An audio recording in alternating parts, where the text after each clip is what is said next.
right, everybody, welcome back to another episode of The Sportsmen. I'm the Big Ticket. We've got Joey D over there. He's looking at his phone, but I'm sure he'll be engaged at some point. We have Mikey V down there.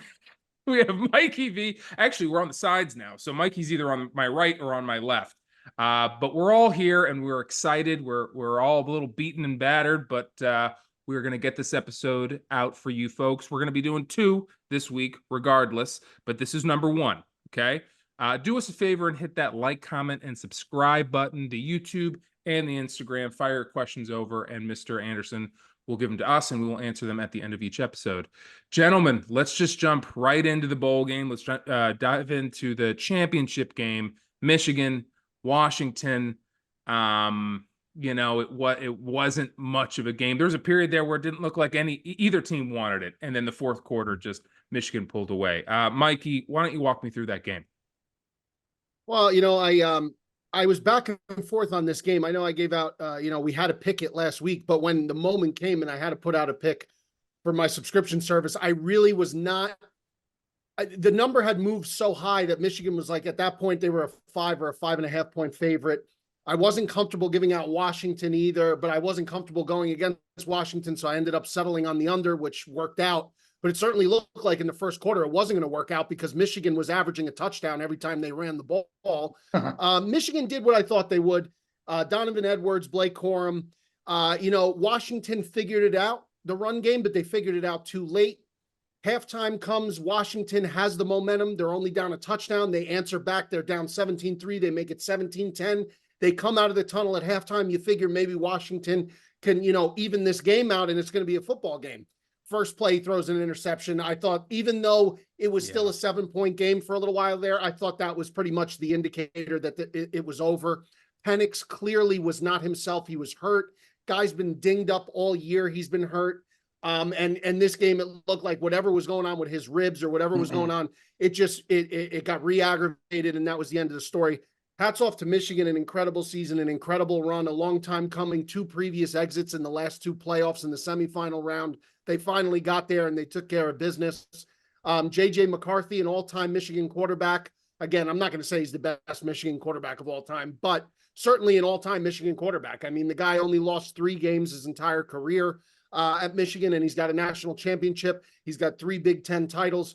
So, again, hats off to Michigan. Tremendous job. And Jim Harbaugh, like I said last week, I thought it would come down to a lot of coaching. And I mean, Washington in the coaching department is outmatched when compared to Michigan. So, hats off to them. Joey D. I piggyback on almost everything Mikey said. I truly believe that this game was going to be won by a touchdown or more by Michigan. I just thought that they are a better team. They're more experienced. As we said last week, I thought the pressure that they would bring on Penix would be the difference. And it turned out that it was. He had no time in the pocket. Their defense, man, they looked unbelievable. Even when he was throwing balls downfield, their corners were draped. I mean, there was the one play where he missed Odunze for what would have been a touchdown. That was a big miss. But aside from that, their corners, their linebackers, I mean, they were bringing pressure from all angles, and it really just was disruptive. And it had him, especially in the fourth quarter, just out of sorts.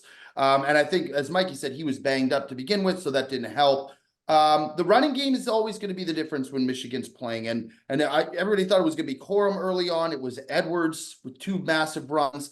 And then Corum joined the party later. They were, to me, the best running team in football, or one of them in collegiate football. And once they start doing that, they don't need to rely on J.J. McCarthy. And that's a recipe for success. And that's what they did. They played their style of football. And you know what? This team was a team a lot of people don't like, but to me, it was the best team in football throughout a majority of the season. Aside from that one Alabama game, they really had control of almost every game that they played. So hats off to them. It's going to be interesting next year with the new, style of playoffs, because I think you'll get teams who wouldn't have sneaked into the top 4, who could be challenging, who could pose, a threat to some of these higher seeded teams. And who got left out. So I think that turned out to be a great playoff. It turned out to be overall good championship, but this game was pretty much over early on. And Michigan bettors, they were rewarded all year. So Congrats. Yeah, and to piggyback on Joe again, he said he's talking about the pressure, and a lot of people will say, well, Joe, they didn't sack him really, but that's not really what it's about. When you have a pocket guy like Penix, it's just about getting him off of his spot, and Michigan was able to get him off of his spot, and he just never looked comfortable. He just never looked comfortable. It's not always about they got to get 5 sacks like they got against Alabama or 7 sacks. It's about moving Penix off his spot. On the flip side, also, McCarthy, like Joe said, he only completed 10 passes, and they still scored a ton of points, and they look like they dominate. But that's their game, like Joe said, run and take the onus off of J.J. McCarthy. And again, another good point, like Joe said, next year, it's going to be interesting because if you have a team like Oregon, Ohio State, Georgia, that are now in the playoff, but they're not a top 4 team, any of those teams, they're good enough to knock off any of these other teams. So it'll definitely be interesting next year.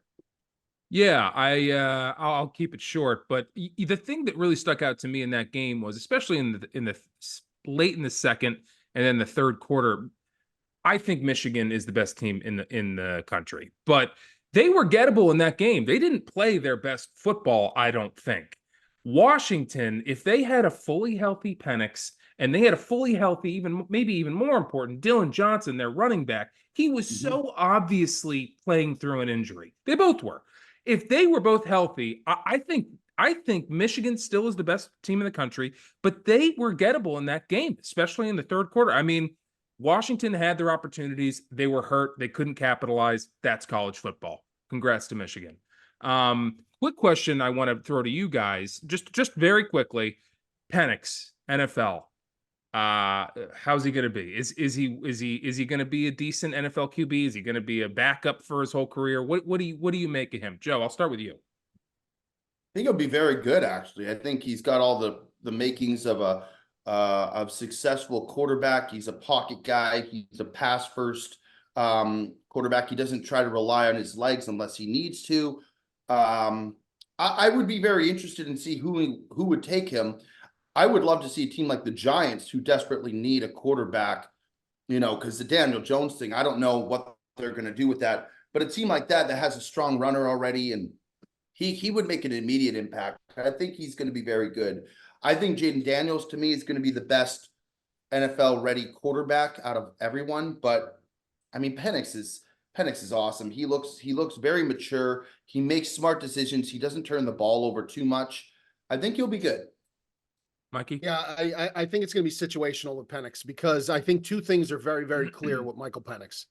For him, in order for him to succeed, first of all, he's got to have at least somewhat of a decent arsenal of receivers. Every quarterback in the NFL in order to succeed does, but more importantly than that, his health and his offensive line. If he's going to be protected and he can have a clean pocket and it's a team that's O-line is pretty much squared away already, I think he'll be successful if he stays healthy.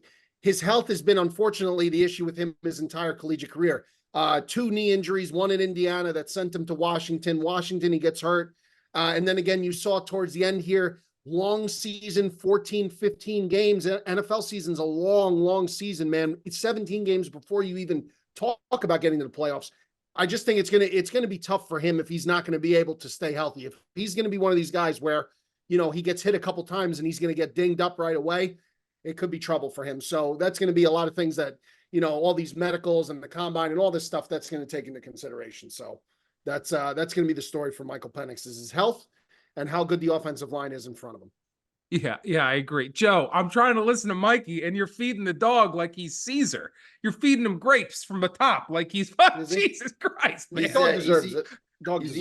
He's got an egg here, an egg, and he's got Parmesan cheese here. He's a big fan of the Grana Padano.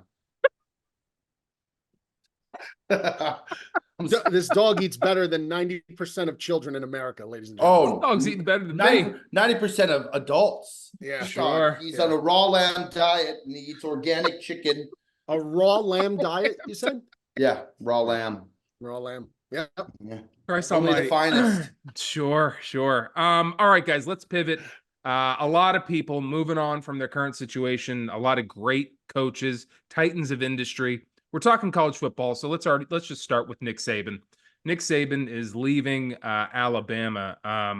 Mikey, talk me through his legacy and what Alabama is going to do from here. I mean, you talk about legacy, you talk about college football. I mean, there's only one guy that you're really talking about in terms of people who are on a different tier than others. Nick Saban may have just, set his own specific tier. 72 years old. So how much longer was it going to last? I think a lot of these old time coaches too, like they don't want to deal with this NIL bullshit anymore. Like they don't want to have to deal with, it's one thing before the NIL, what went on underneath the table, nobody really knew about. It was hush hush. Now that it's out in the open, it's basically a competitive market where you got to pay these guys, and what kid wants to get paid? Saban probably don't want to deal with that anymore. What else does he have to prove? 17 seasons at Alabama, 206 career wins, $120 million in pay, 124 NFL draft picks produced, 11 SEC titles, 6 national titles at Alabama, 1 at LSU, 7 national titles total, 2 times AP Coach of the Year, 5-time SEC Coach of the Year. There is nothing left for Nick Saban to prove. There wasn't anything left for Nick Saban to prove 10 years ago. He could have left 5, 6, 7 years ago, and everyone would have said he's the greatest all time, greatest college football coach of all time. That's it. The career's over. 72 years old, riding to the sunset. And you know what? He had Alabama 1 game away from playing in another national They would have championship. won. They would have won too. Unbelievable career. Maybe. And the end of an era. Do you think, Mikey, if they would have beat Michigan and won the national championship, he would have retired as well? Yeah, absolutely. So no matter what, that was probably. I think that was probably like what his, the best laid plans of mice and men. But I think that was probably, he probably had this known for a while. I would think that he knew this was going to be. I almost feel like he early on, when they were having all those issues with quarterback and they didn't know if they're, I think he was almost done at that point. And when he saw the fact that he was still able to get the team into the playoff and then, had so much success at the end of the season, I think to him that was the writing was on, but I think the writing was on the wall no matter what. Yeah, I mean, he went. People are going to say, well, he didn't really go out on top. Yes, he did. I mean, he won the SEC again. He made the playoff again. He went out on top. There's nothing that you could say about this guy's career. And on top of all that, never any kind of controversy at Alabama with him, really. Never any major headline like some of these other coaches and some of these other teams, like scandals. Like there wasn't that many major scandals like that with Saban, if any. So really just, remarkable You see career. too that Ryan Williams, that 5-star wide receiver recruit, as soon as he had committed to Alabama, and then as soon as Saban decommitted, yep. he Yeah. decommitted. Yeah, so I mean, There's going to be a lot of guys, I'm sure. Yeah, you can't, like a lot of these things, like with high school recruiting, especially a year before they're even going to get there. There's so many decommitments from these kids, regardless. Like they commit somewhere and then they decommit, and but when Alabama can expect somewhat of an exodus of recruits now. I mean, that's just the way it's going to be. But moving forward, I mean, he's a legend of the game, and I don't think you'll ever see anybody do what he did again. Yeah. You see Shador is already trying to grab all those guys and get them over to Colorado. Yeah, well, that's going to be the name of the game. You mean Dion? Yeah. No, Shador put out a tweet. The kids try. Get the hell out of here. By the way, Colorado was such a fall from grace, man. I called it. They were like everybody's darling fucking team, and then they fell rock bottom after that Colorado State game. They were not the same team. Sure. Well, it was his first year. I mean, let him get some recruits in there, but you're right. I mean, they were touted so highly and they just fell on their face, man. All right, let's move on. Greatest college coach of all time. No doubt about it. He will be missed. It'll be interesting to see what he does. Does he go to the booth? Does he keep doing the Aflac commercials? What's he going to do? I would love to have Saban in the booth. I think he would be unbelievable. I think he would be unbelievable. There's some coaches who are like a little bit too difficult to listen to. Saban, to me, has the perfect tempo, the perfect tone. I think he would be awesome in the booth. He strikes me as like he's going to be like a Tony Dungy. Like he's going to be like a halftime guy. We're going to throw it to him at halftime, and he's going to say a couple things. You never really get what you want out of those halftime shows. You never get the real full fleshed out opinions of those guys. They get like 2 sentences and then they got to kick it over to the next guy. But yeah, I hope we see more of him for sure. He would be great. Lee Corso, as much as I love Lee Corso, and I do. I mean, I grew up with Lee Corso watching College Game Day. He's a legend. that would be a great like segue if they brought him in to kind of ease Corso out of College Game Day and he took Corso's spot. I think that would be really, really cool. I think I he agree. would flourish on a show like that. I agree. All right, let's move on to another great leaving. I'm sure he'll find another job. I think he wants to find another job, but Bill Belichick is out in New England. He's both the GM and the coach. So in one day they lost both. Joey D, walk me through Bill Belichick and where he goes from here. Kind of a sad fall from grace. Seeing how bad the team was this year. Obviously no one can deny what he did with that team. Obviously, he had one of the best to ever do it, and Tom Brady. That always helps. But Bill Belichick, man, the guy found ways to win for a long, long time. And I think, this is a mutual split. Everybody in the world has respect for him. But I'm very interested to see what he does from here. I don't know if he'll necessarily go to another head coaching position. I would imagine so, but I could even see him taking like a defensive, coordinator position or something. I don't know. He's got a pretty big ego, so I don't know if he would take something other than a head coaching position. I'm interested to see where he would go, though. I'm not really sure. A lot of the whispers is Washington. I don't know if that's Seattle. You mean? No, Washington. Washington Commanders. That's kind of been the little chirps in the they background. need a lot of help. They do. I mean, offensively, they have some weapons. I mean, they have Jahan Dotson. They have Scary Terry.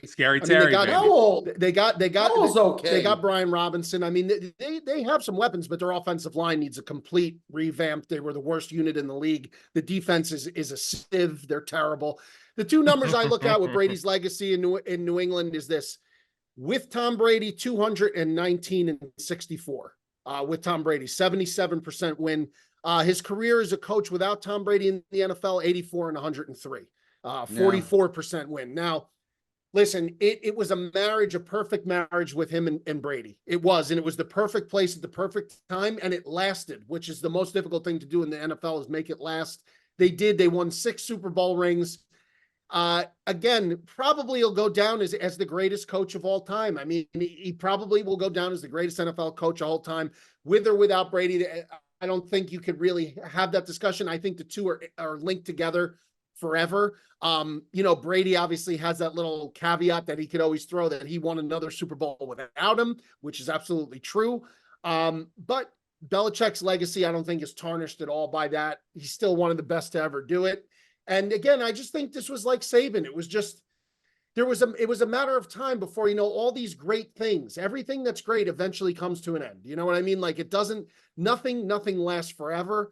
So, again, just a passage of the time, and it's a new era again in New England now. And it's going to be weird. It's just like, when's the last time you saw Alabama without Saban on the sideline? When's the last time you saw New England without Bill on the sideline? It's just going to be something very different that everyone's going to have to get used to. Yeah, I mean, yeah, he's one of the best of all time. I think you're right, Mikey. I think it was just a perfect marriage at the perfect time. And people say, "Oh, Bill can't win without Tom," but Tom, he went and won without Bill. But you know what? Tom had his pick of the litter. That Bucs team at that point in time had everything. They had a great defense. They had all these offensive weapons. They were only missing one thing, and it was a quarterback. And they brought Tom in there, and he basically was able to run the show, and he won the Super Bowl. So I'm not going to – if you give Bill Belichick the Eagles tomorrow, I think he wins too. I think Tom just went to the perfect situation, or whatever. You give him the Chiefs tomorrow, the Bills, whatever. I think if you just put him in the same position that Tom got to inherit, because he just picked the best team that the only thing they were missing was a quarterback, I think Bill could do just fine without Tom as well. So, but I just think I agree with Mikey. That was just a perfect marriage, and it worked for so long. There were times where it felt like it was never going to end. I mean, that Patriots run was never, ever going to end. And then finally it did. But I'd like to see Vrabel goes there. I wouldn't if I was him, unless he's got a soft spot because he played there. But that's a mess, man. If I'm Vrabel, I'm looking at Ohio State. I'm looking at Alabama. I'm looking at the Chargers. I mean, I'll let Mikey talk. I mean, do you think he'd go to New England? I mean, I think that'd be a mistake.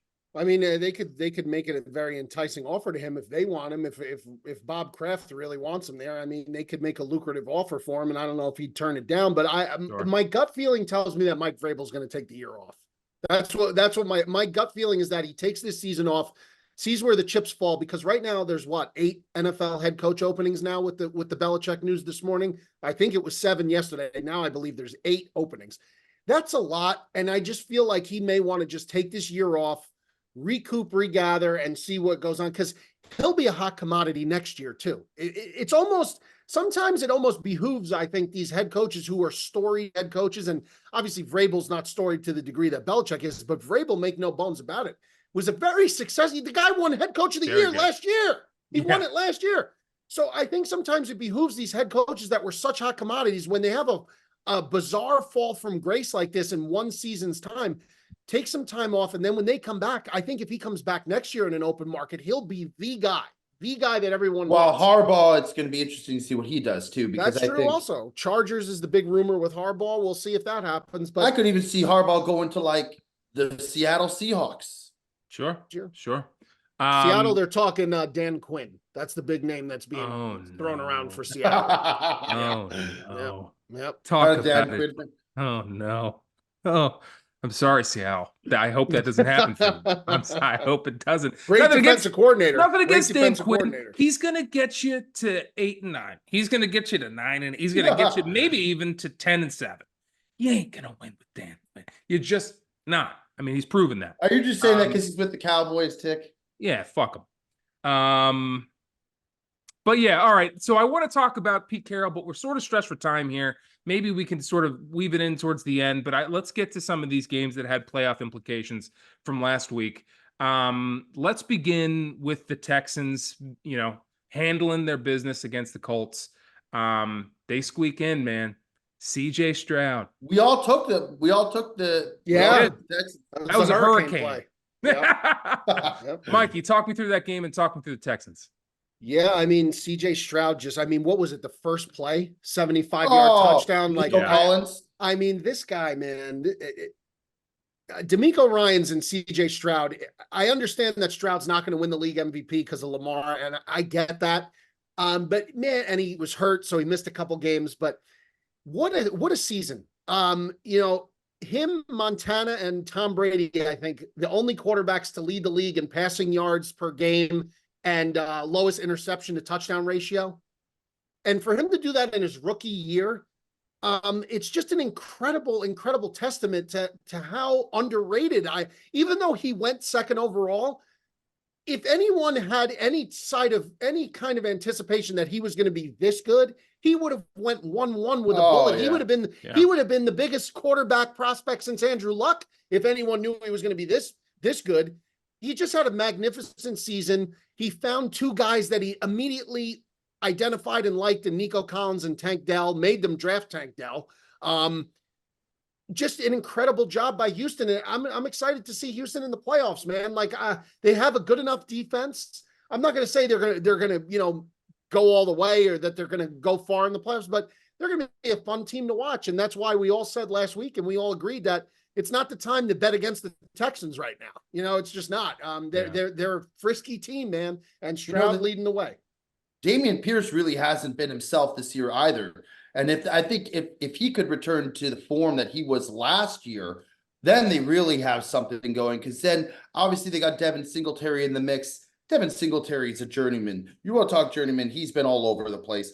I think Dameon Pierce is really a successful, awesome running back. And I think they need to keep getting him going. You know what I like about Stroud, though, is the kid's getting really emotional post-game. You can see how much it means to him. And I had some doubts about him coming out of Ohio State. I didn't know how good he would translate.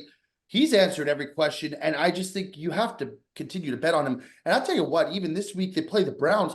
He could get his first ever postseason win in his first year as a quarterback in a team that was projected to be among the worst in the NFL. It's been an unbelievable season.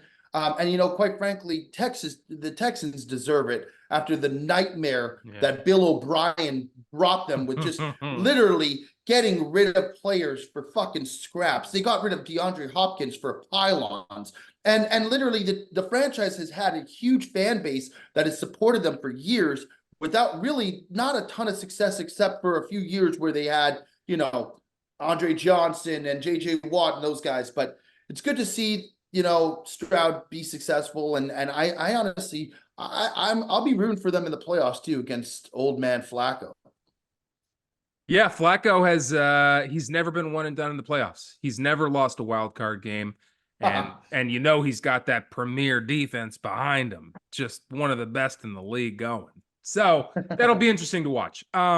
Let's move on to the night game. The Bills played the Dolphins in Miami, and it wasn't pretty. It was pretty tough to watch at points.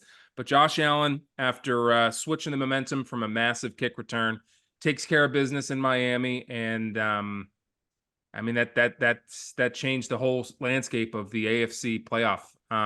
Joe, talk me through that game and talk me through those teams. This game shouldn't have been close. Buffalo dominated time of possession. They dominated, it seemed like all facets of the game. And every time they got to the red zone, Josh Allen turned the ball over. It was a nightmare. It was a nightmare.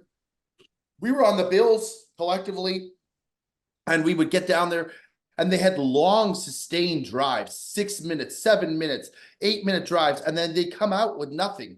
Interception in the end zone. The second time was a throwaway, which was almost like a punt. He had nothing on the fourth down. Then a fumble. It was a nightmare. But then that one kickoff, that punt return, that changed the momentum of the game. It gave the Bills life. And, shame on Miami to have that much of a lead midway through the season and to just kind of collapse and let the Bills come back and win that division. They should have taken stranglehold of that, no problem. Now the Bills get to play at home against the Steelers, as opposed to, I think they would have been playing was it the Chiefs that they would have been playing? That is a night and day difference. Listen, teams that are successful find ways to win. The Bills are a Dr. Jekyll, Mr. Hyde kind of team, Mikey. We've said it all year. You don't know what Bills team you're going to get. One week they look tremendous. The next week they look very average. But they're finding ways to win, and they've caught a streak here at the end of the season to win the division. Played in front of their home fans. They're a team that I would not want to play just because they do have the firepower to go on and win a bunch of games.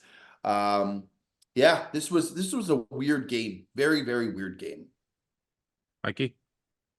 Yeah, I mean, look, you talk about two teams that are, from the quarterback perspective, are limping into the playoffs right now. Josh Allen and Tua Tagovailoa both really looked not good. Not good on Sunday night. The Bills, I think, are better equipped because they have more experience, one. And two, I just think their defense is in better shape right now. Miami's decimated, man. They lost Jalen Phillips. They lost Bradley Chubb. They just lost Van Ginkel. They lost Waddle. Mostert hasn't played. Like, this team is just, they're not going to overcome those type of injuries to those type of players. They're just not. And Tua, when he's got to go out there and he's got to do it by himself, he just looks not good. They drew a tough draw. As poorly as Kansas City has looked at times this year, winning a playoff game in Kansas City is still a very, very tall task for a warm weather team like Miami. I just thought that the game was a slop fest. The game was a slop fest. I like the Bills. I like the Bills a lot. I thought Bills money line was pretty much a virtual lock. Like, I couldn't see them losing the game, but they didn't come in and impress me. Again, I just think that it's two teams that are limping in when they had very, very sky high expectations, especially the way the season started for Miami, and especially the way Buffalo's reputation is with how good they've been the last couple of years. It's going to be interesting. Going to be interesting to see. Is it going to be the same old Bills? Because it pretty much has been all year. The Bills have not come out and consistently beaten teams up. They have not. So I don't know why anyone would think that just because it's the playoffs, they're all of a sudden going to find the magic juice and they're going to start blowing teams out. I think all the Bills games will be very close. Now, they play the Steelers this week. We'll get to that in the next episode, but I'm not confident in either of these teams going into the playoffs. Neither. Sure. I'm not confident in either of them. For good Yeah. reason. They're definitely limping in. But the only thing the Bills have on their side when it comes to that is almost every team's limping in. Outside of the Ravens and the 49ers, no team looks that great that you Dallas. couldn't. Dallas for sure, but you've always got the Dak thing. Which guy are we going to get? True. So it's like that goes for Josh Allen. You know, that works in his favor, but the Bills were not going to win that game. If that kid didn't run that kickback, Josh Allen was in such a bad way in that game. He could not take care of the football. And every drive, it looked like finally they're going to finally get over this hump. He turned it over again. At the end of the first half, he just makes that dumb mistake. Turn it over on downs, end of the half when they got at least 3. I mean, it was just miserable. McDermott called him out too. Yeah, he did. He absolutely did. But well, you know, nobody's immune to that. You know what I mean? No matter who you are, nobody is immune to that. When you and you know what? The great ones don't want to be immune to that. I'm sure Josh actually appreciated getting called out. Like I am sure that he did not take that in any way insulting or personal. Like it's accountability, man. It's accountability. You are supposed to be right. You are supposed to be the face of that entire franchise, and there's an expectation that you are going to deliver what Patrick Mahomes has delivered to Kansas City, deliver what Tom Brady delivered to New England, deliver what, you know, the great quarterbacks deliver, and that's Lombardi trophies. So, I mean, you set that standard, you have to live up to it, and I'm sure Josh wants nothing more than to live up to that. But again, you're going to be a wild card round. Wild card round. Yeah. So, I mean, Josh got bailed out by the kick return. So, but that's why it's a team sport. You know, it's not just all on the shoulders of a quarterback. It takes the whole team, and that changed the How many dynamic times of that has Josh Allen single-handedly won the game for that team? So Many he times, got bailed out. Times. Yep. All right, we're gonna do one more game. There's plenty of games that have playoff implications, but just for time's sake, we gotta keep it rolling here. I was asked not to do this game, but I have to. I really do. We could possibly skip over Bear Down if he doesn't want to talk about it. But the Packers, they beat the Bears and they're in. They needed a win and they're in. Joey D, talk me through these Packers, not just in this game, but your expectations for them in these playoffs. The Packers for long stretches of the year have infuriated me because I truly believe they've shown glimpses of real talent and ability to play with good teams. They've shown the capability of being a team that can go out and make big plays and be successful. And then there are times where they play down to the level of their opponents and they look just like they're lost. The Carolina game, they barely won. They lost to the Giants. They look all these games where I felt like they should rise up and really take ownership of the game.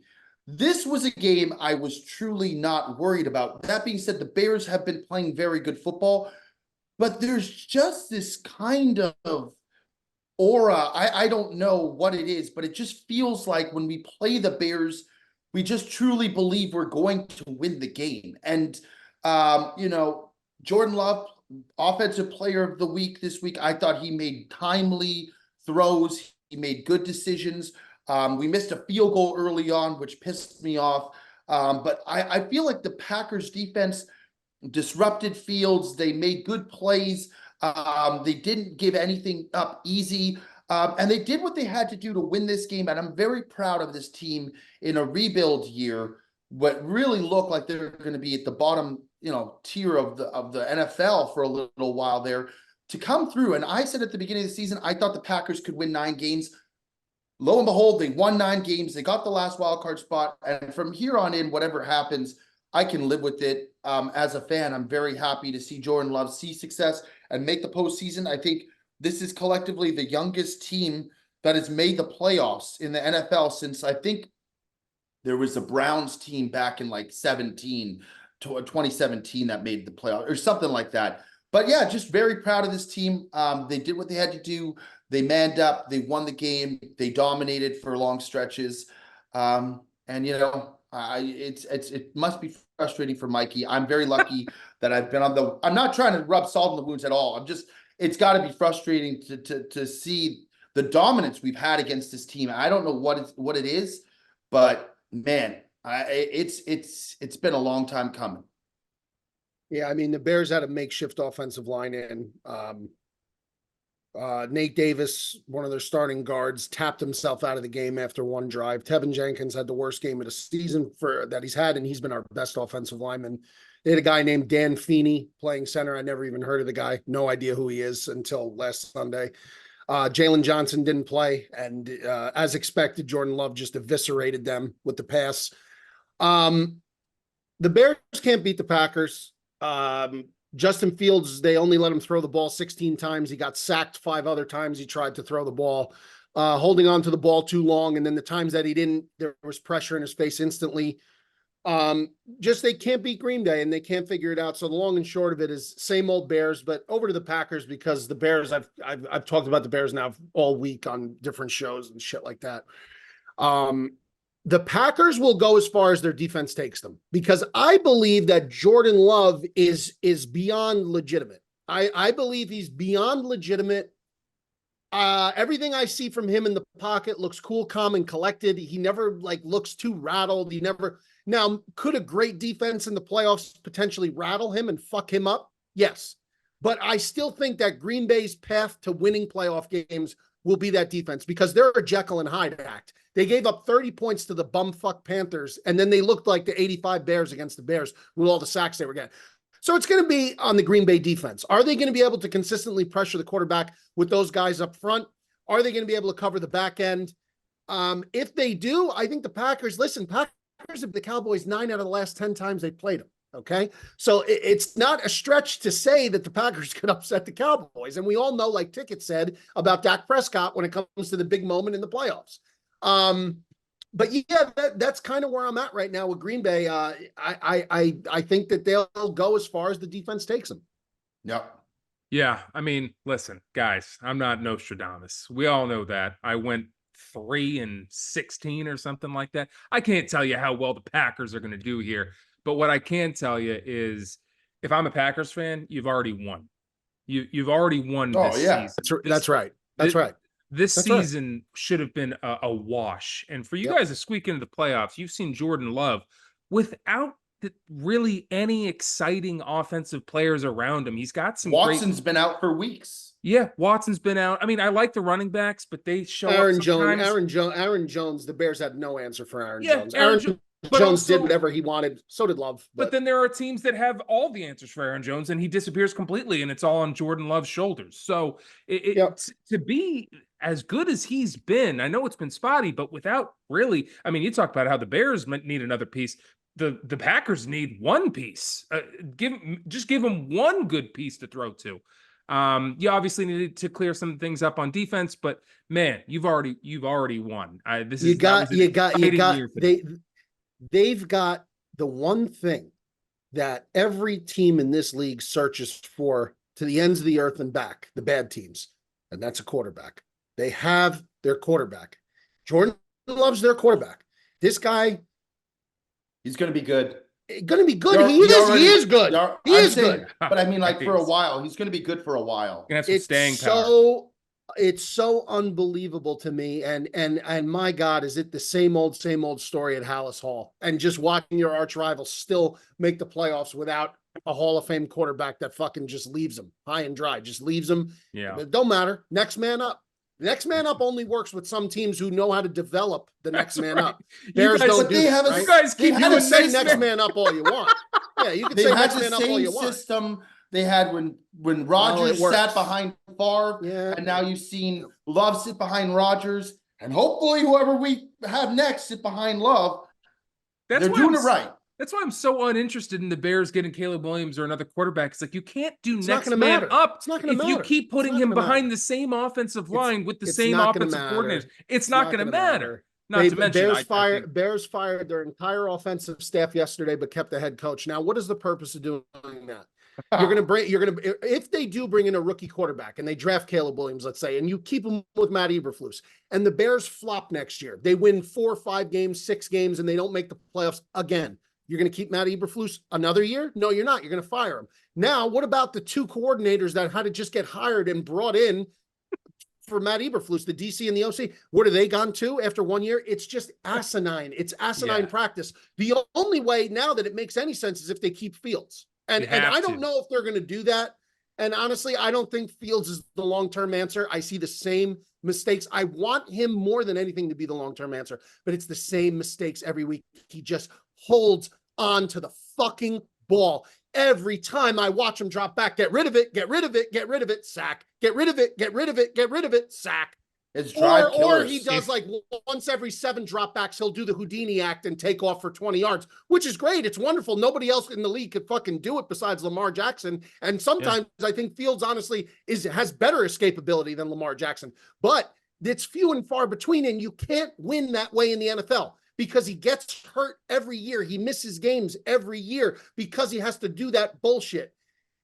They are so ass backwards, and it's continuing, and it's never going to change. And I'll be sitting here next year at this time next year, and I'll be saying the same goddamn thing again next year. If you guys get rid of move Justin, on to a different game. if you guys let go of him, I want the Eagles to get him immediately. I really like You're Justin out of your Fields. fucking mind, Tim. I think you have Hurts. He's in a horrible position over there in Chicago.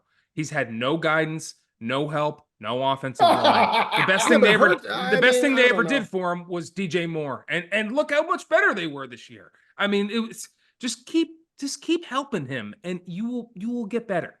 I think that's what they may do. That's what they may do. So we'll see. All right, so we got to move on here. But the last thing I'll say is Matt LaFleur. I've given this guy all kinds of shit. I think Joe has as well. Yeah.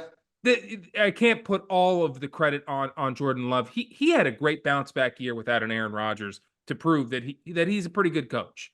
I mean, he did it. Well, LaFleur in the beginning of this year, Jordan Love looked very lost in a lot of situations. Sure. As the year went on, LaFleur took him off the leash. Took him off the leash and gave him more concepts to allow which is him what we said we needed to do. I think you're right, Tick.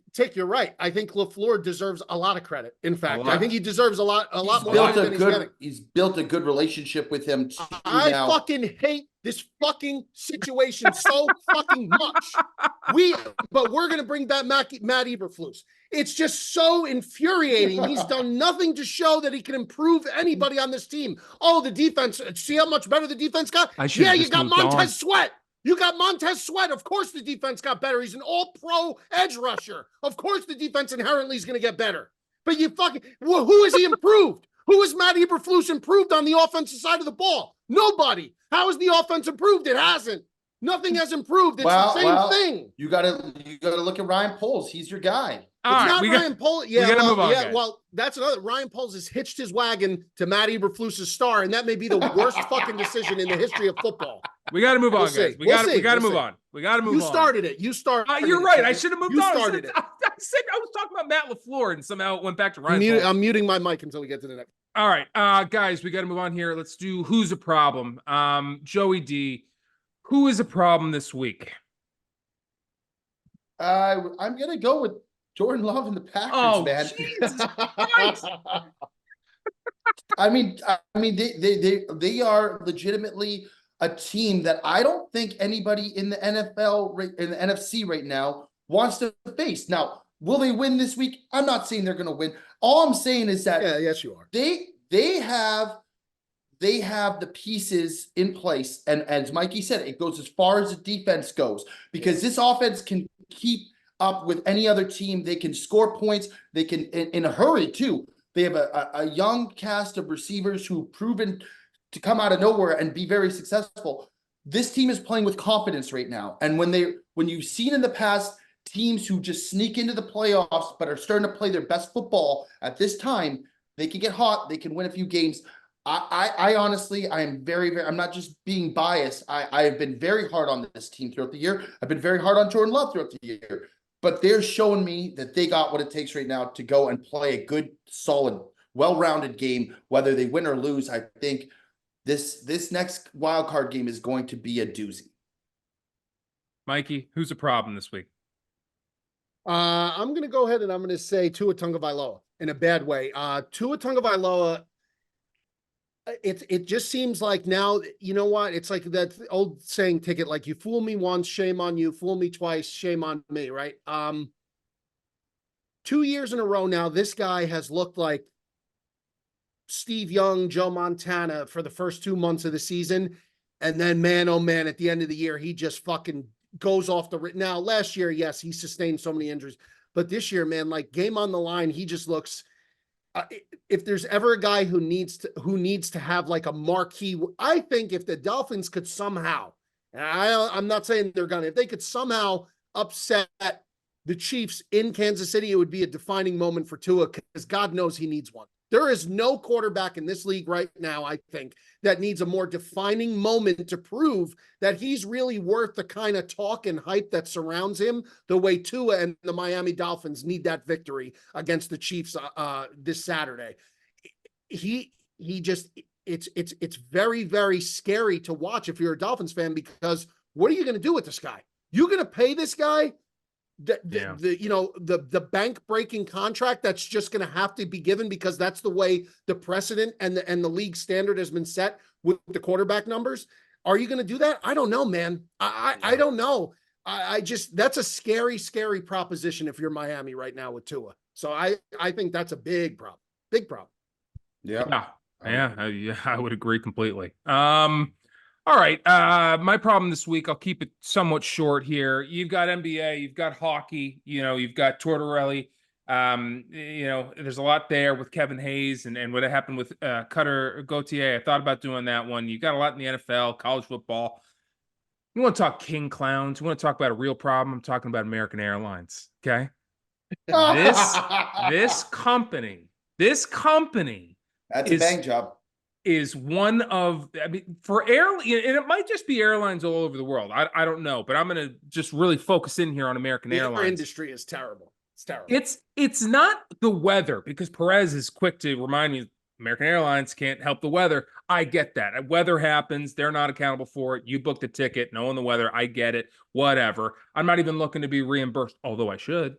The problem is leaving someone on a tarmac for 4 hours until 3:30 in the morning, and then all you can do is dump them back into the terminal with a mile-long customer service line. It looked like people were going to the Elton John retirement tour. It looked like it was unbelievable how long that line was.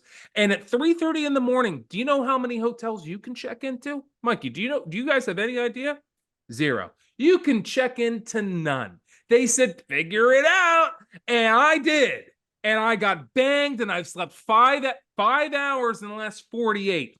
And fuck that airline. I love them. They're my guys. I have plenty of miles with them. So good for me. But I got banged, and I guarantee you it won't be the last time. They need to change that. You can't just dump 100 people. And we weren't the only one fucking canceled at that time. There were 5 flights, over 1,000 people waiting in a customer service line that they had one poor guy for over 1,000 people. Joey D, what do you got here? I just want to look at it from the other end of the spectrum. Maybe they valued your safety so much that with the ongoing tropical storms and tornadoes, they said, this young man by the name of Neil Arnett is too valuable for us to send this airplane up in the air right now, that if something happens to his health, we just couldn't fathom what the outcome would look like. But it wasn't the weather, Joe. It was that my pilots timed out. Well, we all time out sometimes, Tick.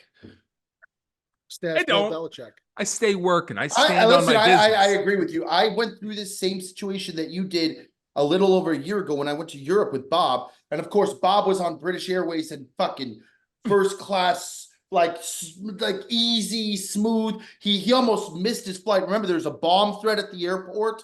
Yeah. So Bob showed up late.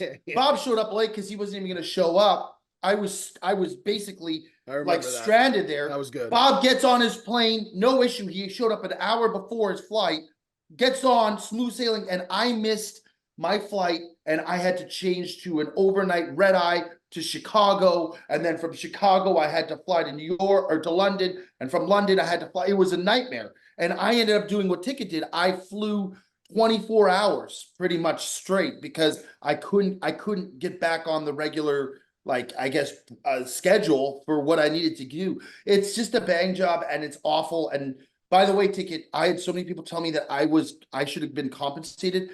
Don't do what I did. I didn't take the due diligence and follow up. Yeah, I no, could have got they're getting a call. I could have got a lot. Make the call. You will get compensated. They're getting a call. Viewer questions. First one comes from Mitch Ferris, and this one's for Joey D. How long would it take Joey D to make a hole-in-one the same way that Jerry the Don just did? How many shots? On the simulator? Yeah, well, he didn't say, but I think so. I think it's so It's kind of lucky, man. Yeah.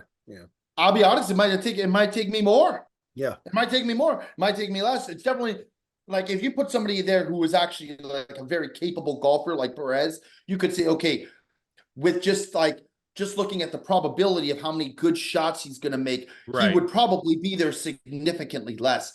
I would go on to say that I'm a better golfer than Jerry, but I am as inconsistent as the wind. So it really comes down to, it's like poker, right? The better hand you have, you're not always going to win with pocket aces, but if you have pocket aces, you're going to win a bit higher percentage of the time. So you want to look at something like that and be like, what's the best percentage that I have? And I don't know if I'm that much better than Jerry, that I would be significantly shortened in terms of how many swings it would take. It would be a nightmare. And I actually said to Bob and Perez that maybe it's something we explore down the road.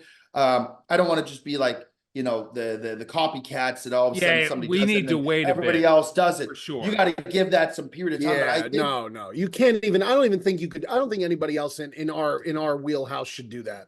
I do think it's been done. Let it lie. You gotta I wait agree, a but I while, do at think if least. anybody were to do it, I think like my reactions, I would get so pissed off. Yeah, and I would think blow you up would so be- much. I think I'd be the most animated about it. That I think agree. I would probably be the candidate to put up for it. But yeah, I mean, I those would have. things, My I've never had a hole in one in my whole life. My back would have been thrown out by the 200th swing. My Yeah. back would have been done. I would have had to just go to the Everyone kept talking about his hands, like, oh, his hands must be all blistered up. All I was thinking about was same thing, Mikey, his back. I was like, hospital. how is his back He taking? took 2,700 shots. So if you think about it, 2,700 if he swings. shoots 100 on a golf round, and that's not even counting putts. How many putts? You'll have 30 to 40 putts around. So think about it. He swung 2,700 times. That'd be the equivalent of 27 rounds of shooting 100 and not putting, just shooting the whole time. Did you guys see that I quote tweeted like Big Cat, like doing the live stream with Jerry? And I tweeted at the pro football doctor, the guy who sends out all the tweets in real time about NFL injuries. I was like, what do you think about this in terms of the long run for his back? And he's like, and he gave like a legitimate breakdown of it, saying like what he thought of it. It was fucking great. Cause I that's one of my favorite follows on Twitter is David Chow, the pro football doc. He's great. He's great. I just joined Twitter, by the way, 2 days I ago. followed you because I didn't even realize you were on there. I finally Are followed you on back. Twitter? Well, I joined 3 days ago, Mikey. So you hopped on there. board pretty quickly. Is So it called now Twitter the goal or X? It's X. both. It's X, Twitter. It's Twitter to formerly me. known as Yeah. Twitter. It'll always be Twitter to me. We need to get Do you you like on it, there. Tick? Yeah. I mean, I don't really know what I'm doing. I feel like an old man on it. I'm like, I was asking the Jet the other day. I was like, so how do you take someone's video and then you put it on a tweet and then you have your own caption because you don't want their caption? Quote I was tweet. like, Quote. quote tweet and then mention. I feel like my dad asking me Twitter's about great, Instagram. man. I fucking love Twitter. It's great. Yeah, it I love is a lot of fun. It's ripe for the trolls. Oh, it's a big troll game. All right, let's do one more and get out of here because we are strapped for time here. Sir Patrick Stewart, love your work in X-Men, asks, I am proposing next month, and I was wondering, how do you handle the nerves? I will leave that to you two gentlemen who have both proposed in your life. I wouldn't know anything about it. I would start off by saying if you have nerves, then maybe it's not right time to propose. You should be pretty confident. You should be pretty Well, confident in is the it answer. Yeah, but is I it think nerves, it's like, nerves about being like Oh, doing fair it enough. Yeah. Okay, right. fair enough. Yeah. I mean, if you have any kind of hesitancy that you're not sure what she's going to say, abort fucking now. Abort Oh fucking yeah, now. yeah. Full Yeah, ejection. like that's not it's unless you're doing it in like some kind of grand fashion, like you're going to propose in front of a group of 100 people for some, you're at like an event and you're preparing to like go up on the Jumbotron or something like that. I would say you don't have to be nervous at all. Just enjoy the moment. It should be a very intimate moment between you and your significant other. And, just enjoy it, because once you're married, game's over, pal. So get the nerves out now, because once you're married, that's it. You want to talk about nerves? Wait till you're fucking married. Then you're going to have some real nerves. The proposal, the honeymoon stage is easy. Anybody can do the honeymoon I will say the one piece of advice I'll say is leave it to the professionals. So like I wanted to do a whole elaborate thing on the beach with roses and stuff. I talked to one person, she was like, this is a nightmare. So I went and hired. Perhaps this guy can't hire somebody though to fucking. But I'm saying if you can afford to hire, it's just, if there's anything you should be spending money on, it's on an engagement. I'd love to know more information about this guy, Ticket. Can we reach back out to him and find out Yeah, where, I'd like to he's talk like to him. planning on doing this? If it's like, Yeah. then I could, me and Joe could just, we'll do it free of charge. We'll That's tell him how to true. do it free of charge. That's very true. I don't know if you want my advice, but I went and got somebody, I hired somebody who set up everything, broke everything down, had everything ready. And all I had to do is go with Nicole to the site. I mean, you can't fuck that up. You really can't. Sure. And my other piece of advice is make it sentimental. Don't do something that you think is nice. Do something that you know she will think is nice that That's right. relates back to her. That's right. That's my 2 pieces. That's a very good point. I mean, I've never proposed to anyone, but I took a girl a long time ago. For Valentine's Day to a Los Angeles Kings game because I thought that was so sick. And she was like, I don't even like hockey. What are we doing? I was like, baby, it's the Kings. It's the Kings. Kopitar's going to have a huge night. That is so Jonathan Quick's bad. going to get a shutout. That is so bad, Tick. That is so didn't bad. last much First longer of all, after that that. analogy is preposterous. An engagement to Valentine's Day with a girlfriend? That's crazy. Well, no, but he's trying I to was relate just in I was his own trying way. to say that make it sentimental for her, not for you. I was just saying I don't know anything about proposals, but Yeah, the don't one thing I can propose in say, like don't propose in like a sports bar. With Yeah, like anybody who with like your buddy. proposes, by the way, at like a sporting event, that's a recipe for disaster. Unless the girl's obsessed with sports. Yeah, but still, Sure. it's a very embarrassing kind of like moments all on her. They don't like that is true. I want to know if I'm getting an honest yes, and I'm not sure at a big event That's like a that. pre- I'm You know what you positive. do? If you're not sure if she's going to say yes, you propose in a stadium because it puts a pressure on her to say yes. I think that's a recipe for disaster. Don't do that because you don't want to get stuck with somebody who's going to say yes. You don't just out want of to fake yes. Yeah. Oh, this has gone completely off the rails. Yeah, it sure We has. should just start giving relationship advice. Yeah, we might have a spin-off show here. All right, gentlemen, that's episode 1 of 2 down in the can. Make sure you guys like, comment, subscribe on the YouTube and the Instagram. We appreciate you guys. Fire your questions in. Mr. Anderson will send them back to us and we can answer some of your hot dating questions. We can continue on that road. How do you want to propose? Joey D will tell you. Guys, that was another good one. That's Joey D. That's Mikey V. I'm the Big Ticket, and we will see you guys next time.